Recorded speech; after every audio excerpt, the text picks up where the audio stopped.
Happy birthday to you বাবা, আজকে তোমার শুভ জন্মদিন। আর দেখো ওইদিকে, দেখো ওই লোকটার জন্মদিনে কত বড় একটি কেক কাটছে, আর আমি এতটাই গরিব যে আমি ওর মতো ক্রিমওয়ালা কেক কাটতে পারছি না। আমার স্বপ্ন স্বপ্নে থেকে যাবে। বাবা তুমি চিন্তা করো না, আমি তোমার জন্য গরুর খামারে কাজ করে টাকা উপার্জন করব। এই তো অনেকগুলো কাজ করেছি, আর এই জন্য আঙ্কেল আমাকে দুধ দিয়েছে, দুধগুলো বাসায় রেখে আসি। আর এখন মুরগিগুলোকে খাবার দিতে হবে, ওদের খাবারের জন্য কেঁচো জোগাড় করে ওদেরকে খেতে দেই। ওয়াও, ওইখান থেকেও কাজ করার পর আমাকে কতগুলো ডিম দিয়েছে।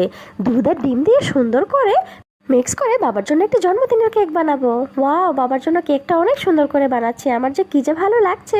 উফ, অনেক টায়ার্ড হয়ে গিয়েছি, আমিও একটু দুধ খেয়ে নেই। কত যে পরিশ্রম করতে হয়েছে আমাকে। এই তো ওভেন থেকে কেকটা নামিয়ে ফেলেছি, এখন এটাকে ক্রিম দিয়ে ডেকোরেশন করব। ওয়াও, কেকটা তো বেশ চমৎকার হচ্ছে। বাবা হ্যাপি বার্থডে, এই নাও তোমার জন্য আমি কেক বানিয়ে এনেছি। আরে আমার লক্ষ্মী সোনা ছোট্ট মেয়ে, তুমি আমার জন্য ক্রিম কেক বানিয়ে এনেছো। তোমাকে যে কী যে ভালোবাসি, তোমাকে অনেক ধন্যবাদ মা। বন্ধুরা, ভিডিওটি ভালো লাগলে অবশ্যই আমার চ্যানেলটি সাবস্ক্রাইব করবে আর লাইক কমেন্ট শেয়ার করতে কিন্তু ভুলবে না।